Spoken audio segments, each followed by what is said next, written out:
والعاقبة للمتقين والصلاة والسلام على سيد الأنبياء والمرسلين أما بعد فأعوذ بالله من الشيطان الرجيم بسم الله الرحمن الرحيم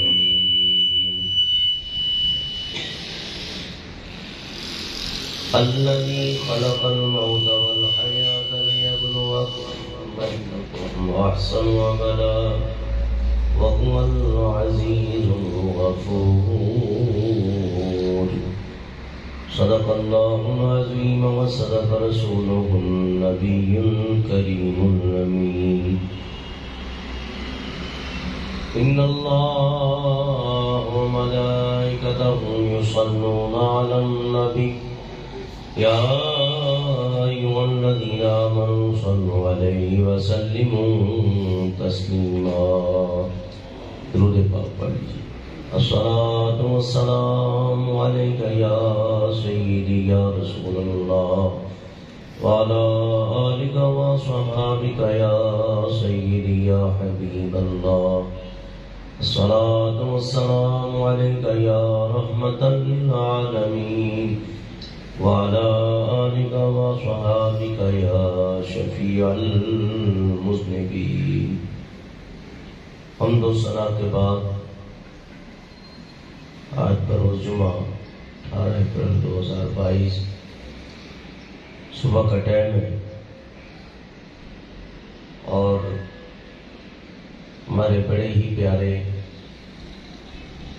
ہر دل عزیز عاشق رسول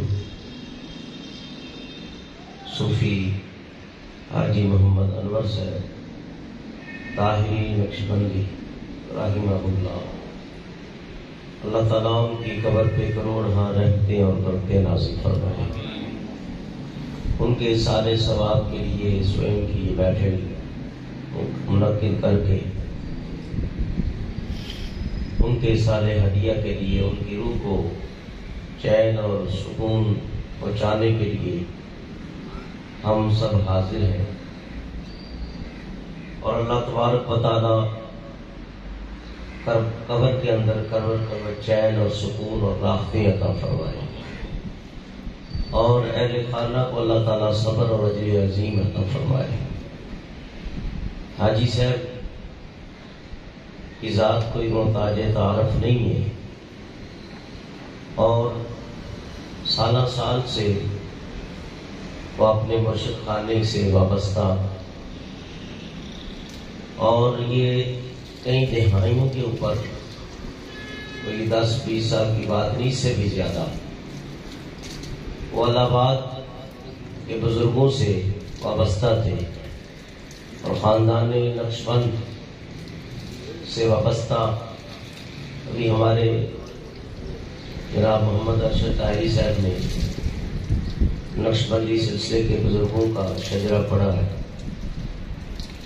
تو یہ جتنے بھی بزرگ ہیں اولیاء کرام ہیں، جب کوئی کسی سلسلے سے وابستہ ہو جاتا ہے تو ان تمام اولیاء کرام کا فیض مرید کے سینے پہ جاری ہو جاتا ہے۔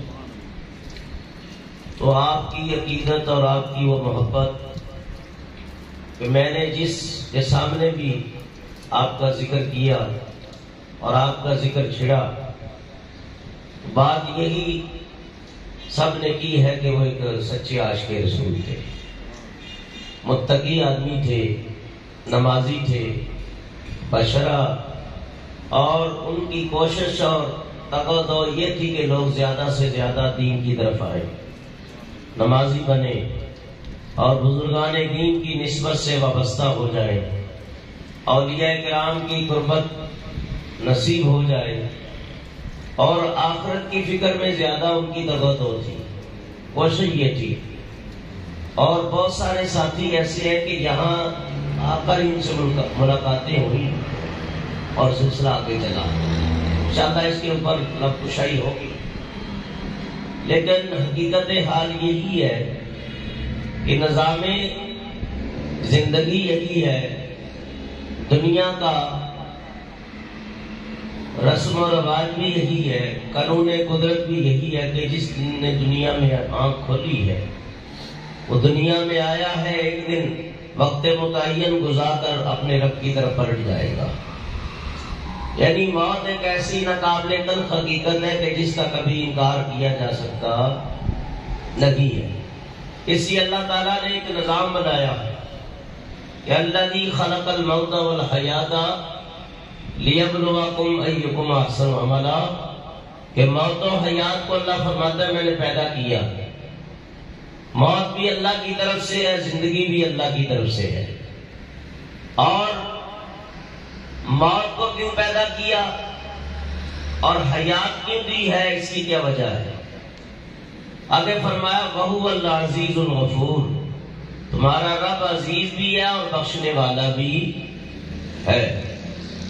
تو فرمایا الذی خلق الموت، اللہ فرماتا ہے میں نے موت کو پیدا کیا، والحیات لیبلوکم، اور ہم نے تمہیں زندگی عطا کی ہے تاکہ تمہیں لیبلوکم آزمائے، ایکم احسن عملا، اور تم میں بہترین اچھے عمل کون کرتے ہیں۔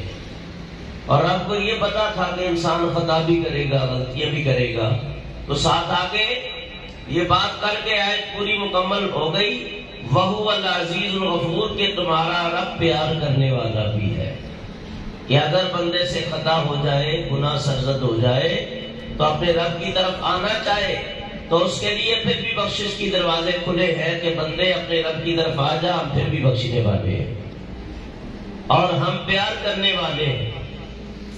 تو موت جب اللہ نے اس کو تخلیق کیا تو 70,000 زنجیروں کے اندر موت کو جھگڑا، اور پھر اللہ تعالیٰ نے حجابات اٹھا کر فرشتوں کو دکھایا، تو جو فرشتے موت کو دیکھتے جاتے تھے وہ گر کے بے ہوش ہوتے جاتے تھے۔ اللہ تعالیٰ کی بارگاہ میں عرض کرنے لگے مولا کیا اس سے بھی کوئی بڑی چیز ہے؟ فرمایا ہاں، اس سے بڑا تمہارا رب ہے، تمہارا رب ہے۔ اور اللہ تعالیٰ ہر شے سے اس کی ذات بڑی ہے، وہ اپنی ذات کے اندر لامتناہی، اپنی صفات کے اندر لامتناہی، اور حادث ہونے میں لامتناہی کہ وہ اس کو فنا نہیں ہے۔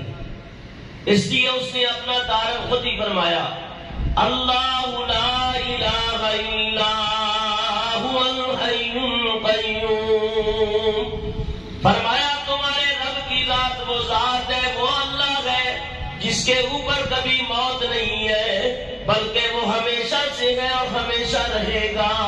لا تأخذہ سنۃ ولا نوم، نہ اسے اونگ آتی ہے اور نہ اسے نیند آتی ہے۔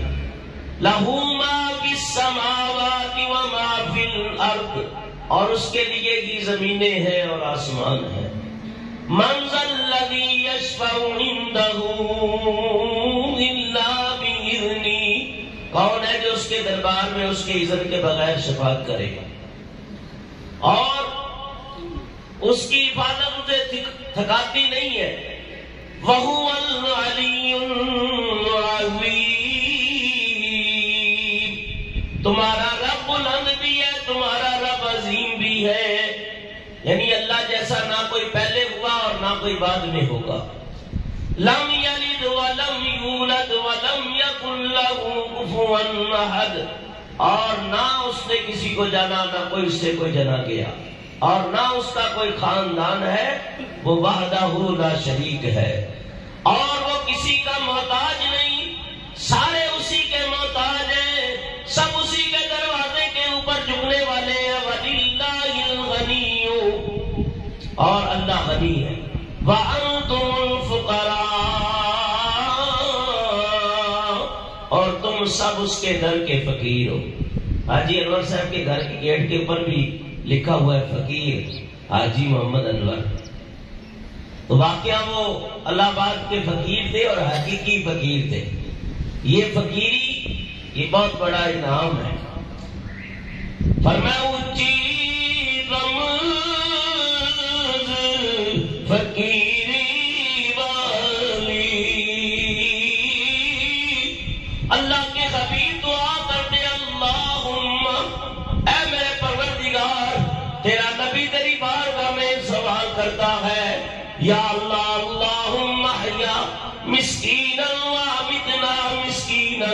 واحشرنا فی زمرۃ المساکین یوم القیامہ.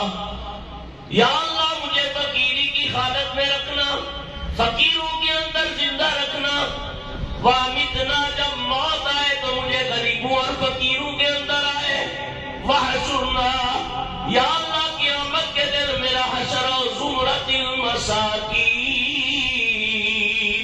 اور ان فقیر اور غربا کے اندر ہی میرا حشر و قیامت کے دن.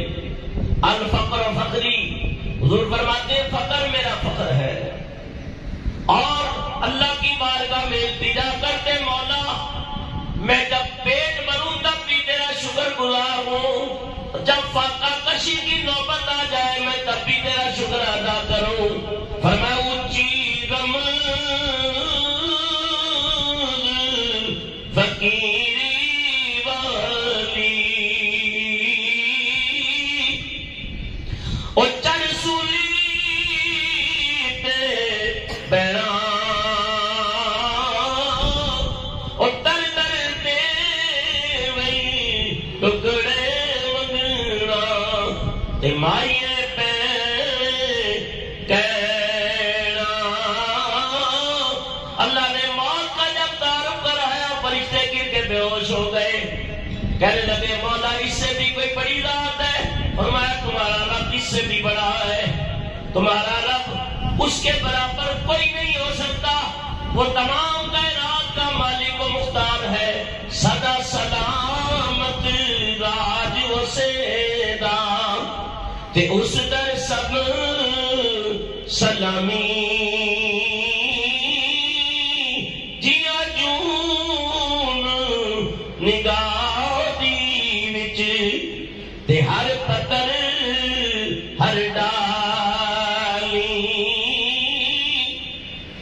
اسی کا حکم زمینوں پہ چلتا ہے، اس کا حکم آسمانوں پہ بھی چلتا ہے. فرمایا فَإِذَا أَرَادَ شَيْئًا أَن يَقُولَ لَهُ كُن فَيَكُونُ. فرمایا تمہارا رب جب کسی چیز کے بنانے کا ارادہ کرتا ہے کہتا ہے کن ہو جا فیکون، فرمایا بس وہ ہو جاتی ہے. فرمایا اس سے تمام کائنات کا نظام اس کی کن نے سنبھالا ہوا ہے کہ سورج تارے اٹھ قطارے تے مشرق مغرب جاندے، حکمت پاک حکیم سچے دی تے پانی تے تھر باندے کہ سدا سلامت راج اسے دا تے اس در سب سلامی. حکمت بن کٹ نہ ہلدا تے وا قدرت دا وانی. تو بندے کو چاہیے کہ اس بارگاہ میں جھکا رہے، عاجزی کرے، انکساری کرے، اور اس کی کبریائی بیان کرے، اس کی حمد و ثنا کی مالا جپے، اور معترف ہو اس کی قدرت کا، اس کی شانوں کا، اس کی عظمتوں کا، اور کبھی بھی ایسا جملہ زبان پہ نہ لائے جو قابل گرفت ہو. ورنہ یاد رکھو کہ بعض اوقات انسان کے اپنے جملے ایسے نکلے ہوئے اس کی پکڑ کا سبب بن جاتے ہیں کہ الامان والحفیظ، ہم اللہ سے اس کی ذات پناہ مانگتے ہیں اس کی آزمائشوں سے، سختیوں سے، نفس کی شرارتوں سے اور شیطان کے واروں سے. ورنہ بعض اوقات ایسا بھی ہوتا ہے کہ وہ پکڑ کرے تو بڑے بڑے بادشاہ بھی اس کے سامنے جھک جاتے ہیں اور آگے منہ اٹھا نہیں سکتے، سر اٹھا نہیں سکتے کہ بادشاہ تھی اور پیٹ منگاوے اور تخت بہاوے گائی، کچھ پرواہ نہیں وہ گھر اس دے تے دائم بے پروائی.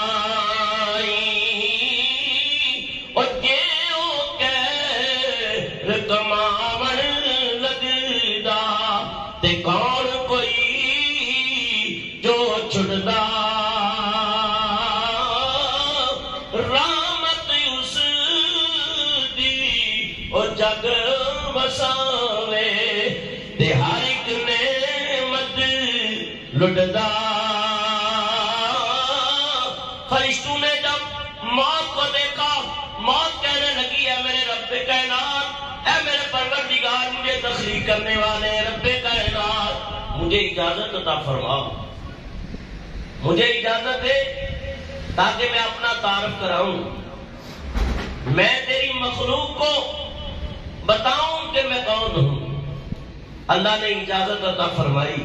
موت کو 70,000 زنجیروں میں جھگڑا ہوا تھا۔ موت تعارف کرانے لگی، انا الموت افرق بین الزوج والزوجہ، میں ہی وہ موت ہوں جو میاں اور بیوی کے اندر جدائی ڈالتی ہوں۔ فرمایا کہ میاں بیوی بھی جدا ہو جاتے ہیں۔ انا الموت افرق بین البنت وام، موت کہنے لگی دیکھو سنو، میں اپنا تعارف کرا رہی ہوں، میں موت ہوں، میں ہی وہ موت ہوں جو بیٹی اور ماں کے اندر بھی جدائی ڈال دیتی ہوں۔ انا الموت افرق بین الابن واب، میں ہی وہ موت ہوں جو باپ اور بیٹے کے اندر بھی جدائی ڈالتی ہوں۔ انا الموت افرق بین کل حبیب، میں ہی وہ موت ہوں جو گہرے دوستوں کے اندر بھی جدائی ڈالتی ہوں۔ فرمایا باپ بیٹے میں جدائی، ماں بیٹی کے اندر جدائی، فرمایا دوستوں سے جدا ہو جاتا ہے۔ فرمایا انا الموت افرق اخرب بین الدور والقصورات، میں ہی وہ موت ہوں جو بھرے ہوئے گھروں کو اجاڑ دیتی ہوں، میں ہی وہ موت ہوں جو بڑے بڑے محلات کو ویران کر دیتی ہوں، میں ہی وہ موت ہوں جو بڑے بڑے شہر کو برباد کر دیتی ہوں۔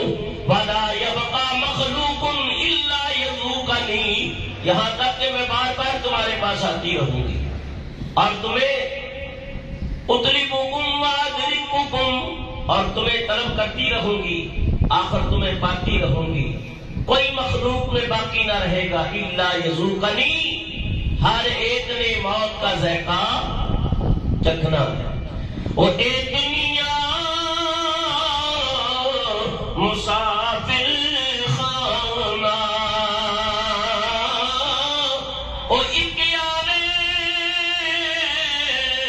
ایک جاوے، اے دنیا او یارو، اے دنیا مسافر خانہ، تے ایک آوے ایک جاوے، او کدی مجال محمد بخشا، تو اتنے پکا ڈیرا لاوے۔ تو فرمایا کہ موت حقیقت ہے جس کا انکار کیا جا سکتا نہیں۔ قرآن کریم میں کئی مقامات پہ اللہ تعالیٰ نے فرمایا کل نفس ذائقۃ الموت، کہ موت کا ذائقہ چکھنا ہے۔ اور کہیں فرمایا کہ جب تمہیں موت آ جائے گی وَلَن يُؤَخِّرَ اللَّهُ، کہ اللہ مؤخر نہیں کرے گا اس لمحے کو جب تمہیں موت آ جائے، کہ نہ تم آگے جا سکو گے نہ پیچھے جا سکو گے۔ ایک بادشاہ تھا، بڑا اس کی فوجیں تھی، اقتدار تھا، اور بڑی ہمت و طاقت والا بادشاہ تھا، لیکن موت کی حقیقت سے نابلد تھا، آشنا دل تھا۔ وہ کہنے لگا کہ میں تو موت کو اپنے قریب آنے بھی نہیں دوں گا، میں دیکھتا ہوں کیسے میرے پاس موت کا فرشتہ آتا ہے۔ تو اس نے پانی کے تالاب کے اندر اس کو بتا دیا گیا، بتانے والے نے کہ فلاں گھڑی فلاں لمحہ تیری موت واقع ہو جائے گی۔ تو گھوڑے کے اوپر سوار ہو گیا اور اردا گرد اس نے تیر اندازوں کو جو ماہر تیر انداز تھے کھڑے کر دیے، اور کہا کہ جیسے ہی تم دیکھو فرشتہ موت کو تو اس کے اوپر حملہ کرنا، میرے قریب آنے نہ دینا۔ لیکن اللہ تعالیٰ کی قدرت کہ اللہ نے گھوڑے کو حکم دیا کہ اس نے چھینک ماری، اور جیسے چھینک ماری تو اس کی ناک سے ایک زہریلا کیڑا جو نکلا تو اس نے اس کے ماتھے پہ ڈسا، اور یوں اس کی موت واقع ہو گئی۔ تو انسان غفلت کے اندر ہے، پتہ نہیں وہ کیا کچھ کہتا ہے، لیکن یاد رکھو جب موت آتی ہے تو پھر کوئی چارہ نہیں ہے. اس لیے فرمایا دلا غافل نہ ہو دم یہ دنیا چھوڑ جانا ہے. دلا غافل نہ ہو دم یہ دنیا چھوڑ جانا ہے. بغیچے چھوڑ کر خالی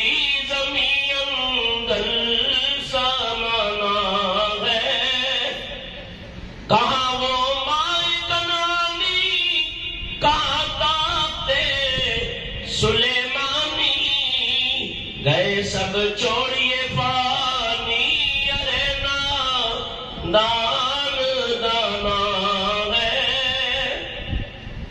نہ بیٹا ہو سکے بھائی نہ بیٹا باپ تے مائی تو پھرتا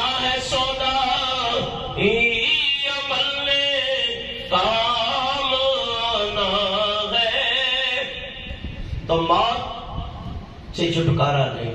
اور حیات، موت اور حیات کو پیدا کیا تو حیات بھی اللہ کی طرف سے بہت بڑا انعام ہے.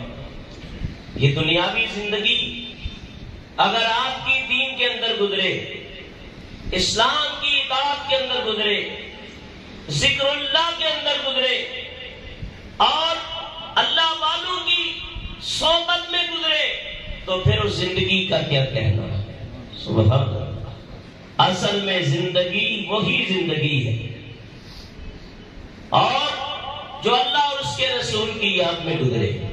ایک تو یہ ہے. اور پھر اللہ والوں کی صحبت میں گزرے تو وہ اللہ والوں کی صحبت اس کی زندگی کے اوپر وہ نقوش چھوڑتی ہے کہ جو کبھی مٹتے نہیں ہیں. اس لیے کہا قبر میں عشق مصطفیٰ کا داغ لے کے چلے. قبر میں عشق مصطفیٰ کا داغ لے کے چلے. قبر میں عشق مصطفیٰ کا داغ لے کے چلے. اندھیری رات سنی تھی، اندھیری رات سنی تھی اور یہ چراغ لے کے چلے. اور یاد رکھو ایک موٹی بات کرنے لگا ہوں پلے بند.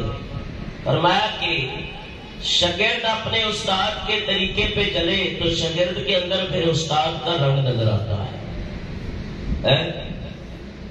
اور اسی طرح مرید اپنے پیر کے طریقے پہ چلے تو پھر پیر کا رنگ نظر آتا ہے.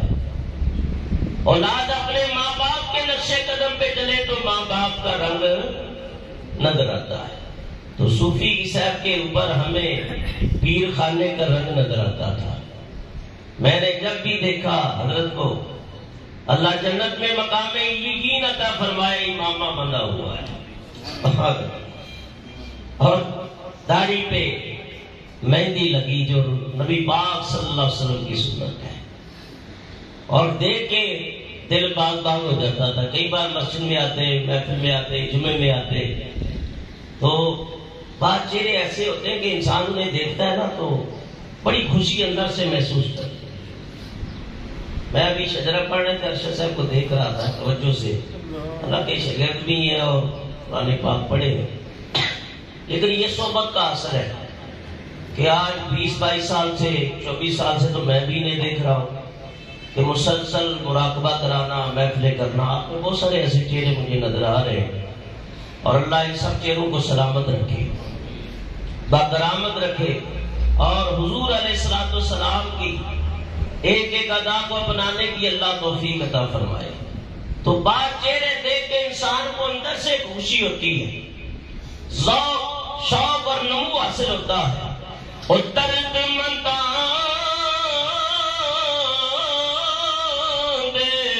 سخن محمد اور دین گوائی حالوں درد منداں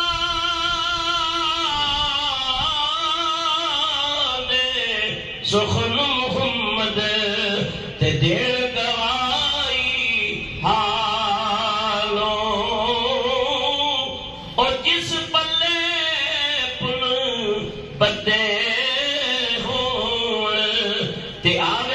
خوشبو رومانوں، اور درد مند لوگ مل جائیں.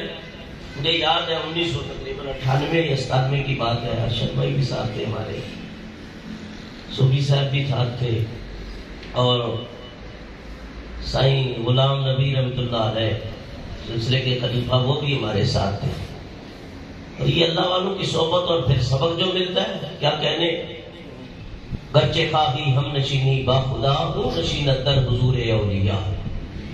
فرمایا اگر اللہ کا قرب چاہتے ہو اللہ والوں کے ہم نشین ہو جاؤ، ان کی صحبت میں بیٹھا کرو.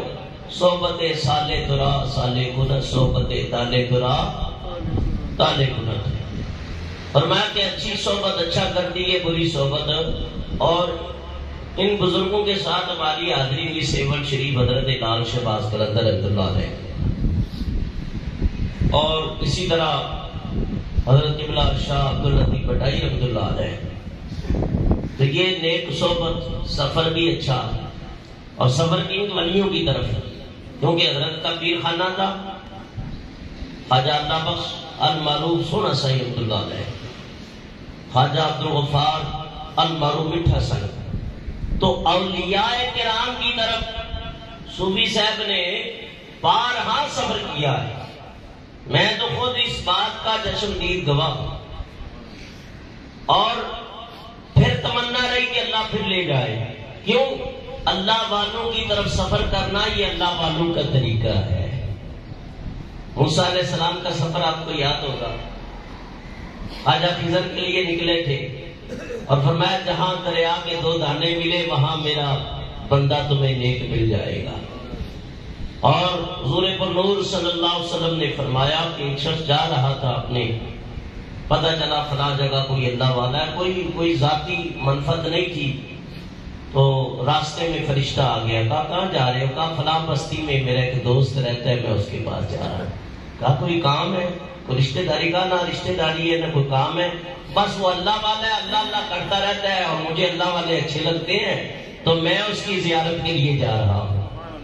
کہا پھر سن لو کہ اللہ نے تجھے بھی بخش دیا، اس کو بھی بخش دیا. الحب فی اللہ والبغض للہ. محبت ہو تو اللہ کے لیے، عداوت ہو تو وہ بھی اللہ کے لیے. اور فرمایا کہ یہ بخاری کے اندر یہ روایت موجود ہے، نبی پاک علیہ السلام نے خود فرمایا ہے وہ جو قاتل 100 کا چلا تھا اللہ والوں کی طرف، موت نے آ لیا اور اس کی نیک نیتی کی وجہ سے سارے معاملات جو ہو گئے، زمین ناپی گئی اور پھر اللہ نے زمین کو حکم دیا وہ سکڑ گئی اور ولیوں کے دامن میں تھوڑا سا زیادہ پایا گیا، اللہ نے ولیوں کے کھاتے میں ہی ڈال دیا. تو جو پہنچا نہیں تھا وہ نیک نیتی کی وجہ سے بخشا گیا، اور جو پہنچ جائے سونا سائی کے مزار پہ، اللہ والوں کے مزار پہ پہنچ جائے. اور غوث پاک شیخ عبد القادر جیلانی رضی اللہ تعالیٰ عنہ جب چلے ہیں نا گھر سے، تو ماں سے کہا حبینی للہ عز و جل یا ماتا، اے میری ماں مجھے اللہ کے لیے وقف کر دو، ہبہ کر دو. کہا بیٹا کیا کرو گے؟ بغداد جا کے. کہا یا ماتا اشتغل بالعلم، میں علم پڑھوں گا. کیا کروں گا؟ علم پڑھوں گا. وازور الصالحین، اور جہاں اللہ کے نیک بندے ملیں گے ان کی زیارت کرتا رہوں گا، ان کی زیارت کرتا رہوں گا. اور حضور کیا فرماتے ہیں؟ اغدو عالمن. یہ قاری سجاد صاحب کے ہاں دستار فضیلت کا جلسہ تھا، یہ رمضان شریف سے پہلے ہفتے والے تھے. تو صوفی صاحب میرے ساتھ ہی تھے، صوفی انور صاحب مجھے لے کے گئے. تو وہاں بھی میں نے یہ حدیث بیان کی تھی کہ حضور فرماتے ہیں عالم بنو اور متعلمن، یا دین کی طالب علم بن جاؤ. اور فرمایا کہ او محبن، او محبت کرنے والے بنو، اور یا علم سننے والے بنو. ولا تکن فتہلکا، پانچواں نہ بننا ورنہ ہلاک ہو جاؤ گے. یا تو عالم بنو، متعلم بنو، یا سننے والے بنو، یا اہل اللہ سے محبت کرنے والے بن جاؤ. اور فرمان من حب شیئا، جب کسی سے محبت ہوتی ہے فاکثر ذکرہ، سیدہ عائشہ صدیقہ فرماتی ہیں کہ اکثر اسی کا ذکر کیا جاتا ہے. تو صوفی صاحب سے جب بھی ملاقات ہوتی پیر خانے کا ذکر کرتے، سونا سائی عبداللہ علیہ کا ذکر آ جاتا، میٹھا سائی کا ذکر آ جاتا، جو سلسلے کے خلفاء ہیں ان کا ذکر آ جاتا. تو فرمایا اس صحبت کے اندر رہنا اور ان کی باتیں کرنا اس بات کی واضح دلیل تھی کہ انہیں اپنے مرشد کامل سے بڑی کامل محبت تھی. اور ہونی بھی چاہیے کہ جب تک دیکھو 3 درجے روحانیت میں، پہلے فنا فی شے، پیر کی محبت، اور محبت بھی ایسی، یہ نہیں کہ زبانی جمع خرچ ہے، نہیں، عملی طور پہ. وہ گاڑی اپنی چلاتے تھے، خرچ کرتے تھے، محفلیں بھی کرتے تھے، پیر خانے پہ بھی خرچ کرتے تھے، پیر بھائیوں کے لیے بھی، جو آیا اس کے لیے دل کھول کے. اور حضور علیہ الصلوۃ والسلام فرماتے ہیں السخی حبیب اللہ، سخی اللہ کا دوست ہے. وہ یہاں بھی اللہ کا دوست ہے، اس کی دوستی قبر میں بھی ہے اور حشر کے دن بھی ہے. جو اللہ والوں سے دوستی رکھے، اللہ سے دوستی کرے، اللہ کے رسول سے کرے، تو یاد رکھو پھر وہ اس کا کھاتا کبھی کم نہیں پڑتا بلکہ دن بدن عروج پکڑتا رہتا ہے. اور پیر کامل کی محبت، فنا کی شہد پہلا درجہ، فنا بر رسول یہ دوسرا درجہ، فنا باللہ جس کو بقا باللہ بھی کہتے ہیں، یہ آخری اسٹیج ہے کہ بندہ جب مرشد کامل کے ہاتھ میں ہاتھ دے دیتا ہے تو پھر اس کو روحانیت کی منازل طے کرنے میں آسانی پیدا ہو جاتی ہے. اور بغیر مرشد کے چارہ نہیں. اور اس دور کے اندر جو پرفکر دور ہے، مرشد کامل مل جائے تو بہت بڑی خوش نصیبی ہے. اور عملہ لے کر جان دے او غافل ہوتے کھاندے دمر میں دے او اس نو یارو تے کامل پیر جنہ دے.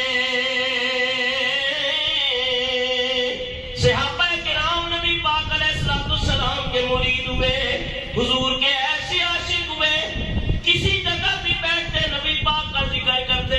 حبشہ کی سرزمین ہے، نجاشی بادشاہ کا دربار ہے، حضرت جعفر تیار بھی ہے، حضرت عثمان غنی بھی ہے، دیگر اکابرین صحابہ بھی موجود ہے. نجاشی کہنے لگا تیرے مرشد کی کیا شان ہے، تیرے نبی کا کیا مقام ہے. حضرت جعفر تیار نے کہا پہلے تو میں تمہیں اپنے نبی کے اوپر نازل ہونے والا کا نام سناتا ہوں، پھر میں اپنے نبی کی باتیں، اپنے پیر و مرشد کی باتیں. اور حضور جیسا مرشد، سبحان اللہ، کہ پیر نوکڑا آیا نبیاں دا پیر، پیر نوکڑا آیا نبیاں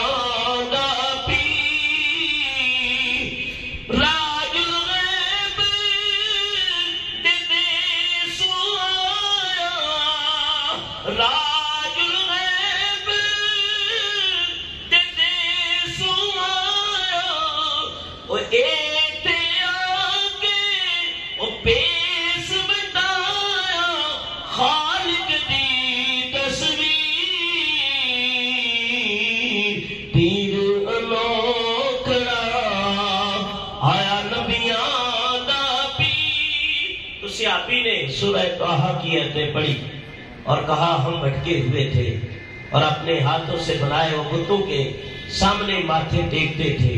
اپنے پرائے کا پتہ نہ تھا، ماں باپ کے ادب و آداب نہیں تھے، بیٹیوں کو زندہ درگور کر دے. اللہ نے ایسے عالم کے اندر کرم کیا کہ ہمیں ایسا لجپال کریم نبی عطا کر دیا ہے، اور جس کے ہاتھوں میں ہم نے ہاتھ دیا ہے اور انہوں نے کہا کہ ہمارے مرید ہو جاؤ باجی اونی اللہ تشریکو باللہ شیئا، میرے ہاتھوں میں ہاتھ دے کے اس بات کا وعدہ کر لو کہ تم شرک نہیں کرو گے، ولا تسریقو چوری نہیں کرو گے، ولا تزنو زنا نہیں کرو گے، ولا تقتلوا اولادکم اولاد کو قتل نہیں کرو گے، بلا وجہ کسی کے اوپر بہتان ناراضی نہیں کرو گے.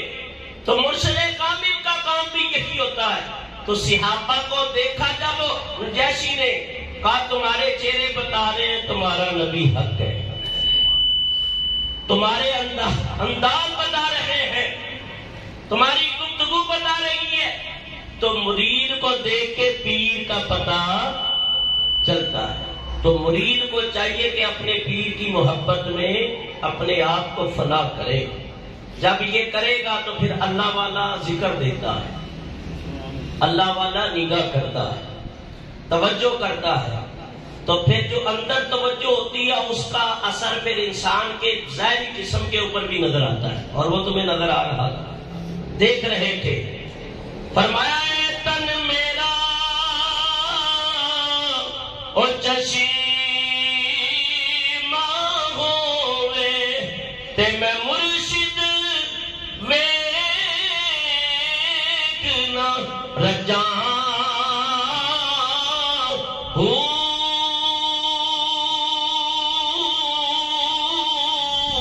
علوم دے مڈ لکھ لکھ چشمہ تے ایک کھولا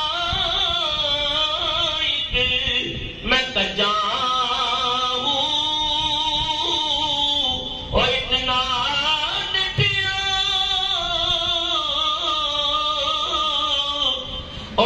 صبر نہ آوے تے میں اور کت ول پجاؤں، او مرشد دادی دار ہے باغو، مرشد دادی دار ہے باغو تے میں لکھ کروڑا حجاں۔ جس خاندان میں ایسے لوگ ہوں وہ خاندان عظیم، جس گھر میں ایسے لوگ ہوں وہ اولاد خوش نصیب ہے۔ دعا ہے اللہ تعالیٰ اولاد کو بھی ان کے نقش قدم پہ کامل ترین طریقے سے چلنے کی توفیق عطا فرمائے، کیونکہ باپ جب دنیا سے چلا جائے نا تو اولاد کی ذمہ داریاں بڑھ جاتی ہیں، یہ غم ہے، کیونکہ انسانی فطرت ہے، بشری تقاضے ہیں، خاص کر 40 دن تک یہ کیفیت رہتی ہے، چاہے وہ اولاد ہو، چاہے وہ بیوی ہو، بیٹی ہو، بیٹا ہو، خاندان ہو، عز و اقربا، 40 دن تک یہ کیفیت رہتی ہے غم کی۔ پھر اللہ آہستہ آہستہ حوصلہ دیتا ہے، صبر دیتا ہے، یہ نظام قدرت ہے۔ صحابہ نے عرض کی یا رسول اللہ صلی اللہ علیہ وسلم، جنت البقیع میں جب میرے آقا تشریف جاتے کہ میت ہوتی دفنانے کے لیے تو آپ وہاں تھوڑا سا بیان دیتے، صحابہ کو واعظ و نصیحت کرتے، اور صحابہ کے ساتھ جھکے ہوتے، ہزاروں قطار رو رہے ہوتے، ہچکیاں بن جاتی صحابہ کی۔ عرض کرتے یا رسول اللہ صلی اللہ علیہ وسلم، جب ہم گھروں کو آتے ہیں تو ہماری عادت اور ہوتی ہے، اور جب آپ کی صحبت میں ہوتے ہیں تو پھر دل کرتا ہے کہ گھر جائیں نا۔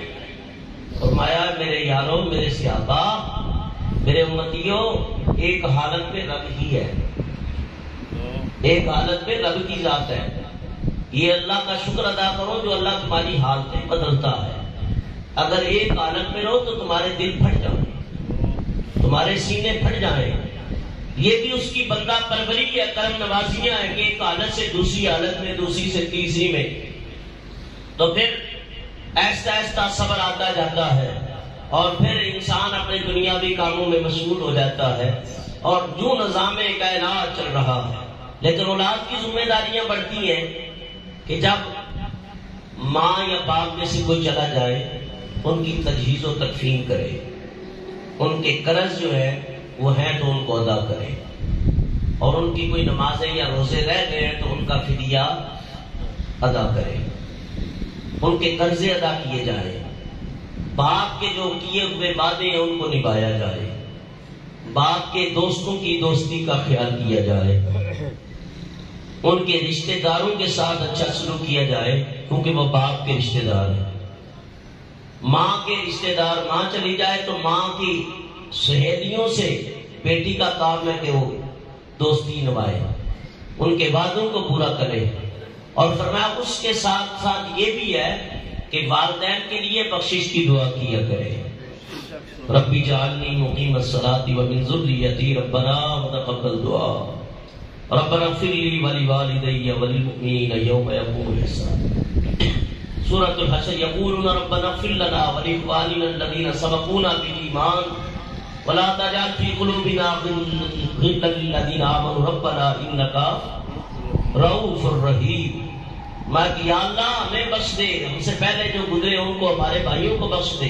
سبقونا بالایمان ولا تجعل فی قلوبنا، ہمارے دلوں کے اندر غلا للذین آمنوا، یا اللہ ہمارے دلوں میں کجی پیدا نہ کرنا، یہ نیک عمل جاری رہے، بے شک تو رؤوف بھی ہے تو رحیم بھی ہے۔ فرمایا پیوں مرے تے ماں پہ مک دے، او ماں مرے کروے لا مرن نشالا ویر کسے دے یار حجر جدا جے ملا۔ پھر میرے آقا فرماتی ہے مومن مسلمان جب دنیا سے جاتا ہے، جس جگہ اس نے سجدہ کیا وہ جگہ بھی اس کی یاد میں روتی ہے، جس بستر پہ آرام کرتا ہے وہ بستر بھی آہو بقا کرتا ہے، وہ دیواریں بھی آہو بقا کرتی ہیں۔ اللہ کے حبیب صلی اللہ تعالی علیہ وسلم فرماتے ہیں زمین کا وہ ٹکڑا پکارتا ہے کہ اللہ کا بندہ مومن چلا گیا۔ اللہ فرماتا ہے کہ اے دونوں دیوار ہے، زمین کے ٹکڑے تیری چیخو پکار کیوں ہے، تیری آہو بقا کیوں ہے؟ یا اللہ وہ تیرا بندہ جب میرے اوپر بیٹھتا تھا تو اللہ اللہ کرتا تھا، سجدے کرتا تھا، نمازیں پڑھتا تھا، تلاوت قرآن کرتا تھا، تو وہ جگہ بھی اس کے لیے زار و قدار ہوتی ہے۔ پھر اللہ فرماتا ہے تم گواہ ہو جاؤ میں نے اس کو بخش دیا۔ اس لیے اولاد نے تو رونا ہی رونا ہے، اس لیے کہ ان کا باپ چلا گیا، بیوی روئے گی کہ اس کا سہاگ چلا گیا، بیٹی روئے گی کہ باپ چلا گیا، خاندان، اس لیے یہ ہمارے بس میں نہیں ہے رونا، یہ ہمارے اختیار میں نہیں ہے۔ کیوں؟ حضور رو پڑے۔ امام الانبیاء صلی اللہ علیہ وسلم جب بیٹے ابراہیم کو دفنایا نا جنت البقیع میں، تو حضور کی آنکھوں سے آنسو تھوڑی بات رو رہے، صحابہ نے عرض کی یا رسول اللہ آپ بھی روتے؟ فرمایا میں نہیں روتا لیکن اولاد کی محبت رلا رہی ہے۔ اور ٹر جاندے میں پیارے جس دے تے او کیوں رون تھوڑا، اور سب دکھا تو وڈا دکھ محمد جس دا نام بچھوڑا۔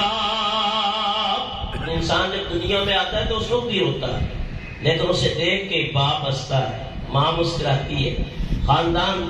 فرمایا کہ وہ کام کر کہ عمر خوشی سے کٹے تیری، وہ چال چل کے یاد تجھے سب کیا کرے۔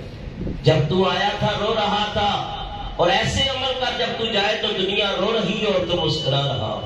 اور حاجی صاحب تو بخشے بخش آئے ہیں الحمدللہ، وہ ماہ رمضان کی ساتوں میں گئے۔ حضور فرماتے ہیں اذا دخل رمضان، بس میں چند منٹ اور لوں گا پھر بات ختم کرتا ہوں، ٹائم کافی ہو گیا۔ اذا دخل رمضان، جب ماہ رمضان آتا ہے، فتحت ابواب الرحمہ، ابواب الجنہ، وسلسلۃ الشیاطین، وغلقت ابواب جہنم۔ حضور فرماتے ہیں جب ماہ رمضان آتا ہے تو اللہ کی رحمت آ جاتی ہے۔ اے رمضان بزرگ مہینہ، تے رب سجا رب سجے فرمایا، باقی سب مہینے اندر تے عالی رتبہ پایا۔ دعا جو کوئی ایس مہینے کردہ، 70 حصے اجر ہے دینا، تے مالک بہرو بردا۔ جس طرح حضرت یعقوب کو نا اپنے ان بیٹوں میں یوسف بڑا پیارا تھا. اللہ کو ایسے تمام مہینوں میں رمضان بڑا پیارا ہے. جس طرح اللہ تعالیٰ نے یوسف علیہ السلام کے صدقے ان کے 11 بھائیوں کی خطاؤں کو معاف کر دیا تھا، اس ماہ رمضان کے صدقے اللہ 11 مہینے کے گناہوں کو معاف کر دیتا ہے. اس مہینے میں موت آ جائے، فرمایا کہ ہر رات اللہ 60 ہزار گناہگاروں کو بخشتا ہے، 70 ہزار کو بخشتا ہے. ایک روایت 1 لاکھ کو، اور ایک روایت ہے 10 لاکھ گناہگار ان راتوں کو بخشے جاتے ہیں. اور جتنا پورا مہینہ بخشے گئے، آخری رات آتی ہے اتنے پھر بخش دیے جاتے ہیں. یہاں تک کہ اللہ فرماتا ہے کہ جب وہ دن آتا ہے، تہوار آتا ہے، تو اللہ فرماتا ہے کہ اے میرے ملائکہ، میرے بندے اور میری بندیوں نے میری مزدوری کی ہے، ان کا اجر کیا ہونا چاہیے؟ ملائکہ کہتے ہیں مولا، ہر مالک اپنے مزدور کو اچھی مزدوری دیتا ہے، تو اپنی شایان شان عطا کر دے. اور میں گواہ ہو جاؤ، یہ نماز جب پڑھ کے جاتے ہیں نا، اللہ فرماتا ہے گواہ ہو جاؤ میں نے ان سب کو بخش دیا ہے. یہ آج ایسے ہو گئے جیسے ماں کے پیٹ سے آج ہی نکلے. اور فرمایا اس مہینے میں جب دن میں یا رات میں کسی ساتھ کی رحمت برس رہی ہے، جنت کے دروازے بند کر دی جاتے ہیں، 11 مہینے جنت کو سجایا جاتا ہے. فرمایا کہ بلا حساب و کتاب مرنے والے کی بخشش ہو جاتی ہے. ایک تو وہ خود نمازی تھے، باعمل تھے، سخی تھے، متقی تھے، ایک پیر کامل تھے، اور پھر مہینہ بھی یہ نسبت کی وجہ سے بڑا خوش نصیب. میں حاجی صاحب جب قبرستان میں دفنا رہے تھے تو قبر میں ڈال رہے تھے، تو میری تمنا و آرزو ہو رہی تھی، یا اللہ موت آئے تو رمضان کا مہینہ ہو اور مدینہ پاک کی سرزمین ہو، مسجد نبوی ہو، اور شہادت کی موت آ جائے. کتنی خوش نصیبی ہے. تو جو ان ساتوں میں جاتے ہیں، ظاہری تو موت ہے لیکن حقیقت میں یہ حیات ہے، اس لیے کہ وہ بخشے گئے. ظاہری ہمیں کچھ اور نظر آ رہا ہوتا ہے، اندرونی معاملہ کچھ اور چل رہا ہوتا ہے. فرمایا کہ جب بندہ اللہ کی بارگاہ میں پہنچتا ہے تو ماہ رمضان کی ساتوں میں تو اللہ فرماتا ہے کہ میں نے اپنے بندے کو بخش دیا. عرض کی یا رسول اللہ، یہ تو حساب و کتاب بھی نہیں ہوتا، تو کیا رمضان گزرنے کے بعد پھر اس کے دوبارہ معاملات شروع ہوتے ہیں؟ حساب و کتاب فرمایا نہیں، جو ایک بار بخش کیا دوبارہ اس کا حساب بھی نہیں ہے. اب یہ جو دعائیں کر رہے ہیں یہ تو صحیح ہے، اچھی بات ہے، نیک عمل ہے، لیکن اس میں ہمارا اپنا بھی فائدہ ہو رہا ہے. بہرحال دعا ہے اللہ تعالیٰ ان کی قبر کی منزلیں اور زیادہ سے زیادہ اچھی کر دے. اس لیے مومن جب جاتا ہے تو حد نگاہ تک نور ہی نور ہوتا ہے، قبر حد نگاہ تک کشادہ. اسی فرمایا، حضور فرماتے ہیں قبر کی تیاری کیا کرو. یہ قبر یا تو جنت کے باغوں میں سے ایک باغ ہے یا جہنم کے گڑھوں میں سے ایک گڑھا ہے. انشاءاللہ اس سال ثواب کے اوپر مزید باتیں 10ویں کے اوپر ہو جائے گی، ہم کافی ہو گیا. 2-3 شعر آخر میں یہ موت کے اوپر حرف کھڑی کے میں پڑھ دیتا ہوں. اور پیوں مرے تے ماں پہ مک دے، تے ماں مرے کرویلا، اور مرن مشالا ویر کسے دے، یار اجڑ جاتا جے میلا. ماں تے پیو تو اے سجنا، تے رب دا مٹھا میوا، جس نے جنت جانا ہوئے تے کرے دعا دی سوا. اب عید آئے گی، چھوٹی آئی بڑی کئی عیدیں گزر جائے گی، لیکن اپنے پیارے ان تہواروں پہ یاد آتے، دل پر آتا ہے، آنکھیں غمناک ہو جاتی ہیں. وہ عیداں تے شب رات آیاں تے سب لوگ کرانوں آئے، پر او نہ آئے محمد بادشاہ، وہ جڑے چک ہتی دفنائے. وہ دکھیے دی گل دکھیا جانے تے سکھیاں نوں کی خبراں. تے ماں پیو جس دے موت نے مارے کہ روڑ تک تک قبراں، لیکن ماں باپ کی قبر کے اوپر بھی جانے سے بڑا فیض ملتا ہے، زیارت کرنی چاہیے۔ اس لیے کہ جب جاتا ہے آدمی تو بالکل ہلکا ہو جاتا ہے، دکھ بھول جاتا ہے، اس لیے کہ ماں باپ جو ہے وہ اللہ کی طرف سے ایسا انعام ہے۔ تو بڑے بڑے میں نے بزرگ لوگوں کو 70 سال عمر ہے، 80 سال عمر ہے، 75 سال عمر ہے، 65 سال، جب ماں باپ کا ذکر آتا ہے تو روتے ہیں، داڑیاں آنسوں سے تر ہو جاتی ہیں، کیونکہ ماں باپ اللہ نے بنائی ایسے۔ دعا ہے اللہ تعالیٰ ہماری بڑی ان کے ساتھ رفاقتیں تھیں، بڑی محبتیں تھیں، اور ان کی اولادوں کو اللہ تعالیٰ صبر عطا فرمائے اور حوصلہ رکھیں، ان کے بیٹے بیٹیاں دل کو حوصلہ دیں کہ ایک دن سب نے چلا جانا ہے، لیکن جزا و فضا سے بہتر ہے کہ بندہ ان کے لیے دعا کرے۔ مومن کی شان یہ ہے الذین اذا اصابت مصیبہ، جب ان کے اوپر کوئی آزمائش اور مصیبت اور تکلیف آتی ہے کہتے ہیں کہ ہمارے رب کی طرف سے انا للہ و انا الیہ راجعون، ہم نے اسی کی طرف لوٹنا ہے۔ تو میرے کہے ہوئے کلمات اللہ میرے لیے ذریعہ نجات بنائے اور آپ کے لیے بھی بنائے، اللہ ہمیں باعمل عالم بنائے، ہماری زبانوں میں اللہ تاثیر پیدا کرے کہ دنیا کی فکروں سے نکل کر اللہ تعالیٰ اپنی فکر، اپنی ذات کی فکر ادا کرے کہ اللہ اللہ کرنے کا مزہ مرشد کے میخانے میں ہے، دو جہانوں کی حقیقت ان کے پیمانے میں ہے، اللہ اللہ کرنے والے جنت میں جائیں گے، یا رونقیں لگائی ان کی حاجی صاحب نے، اللہ اللہ کرنے والے جنت میں جائیں گے، جو نہیں کرتے ذکر خدا کل وہ پچھتائیں گے۔ واللہ الہادی والمعین وما علینا الا البلاغ۔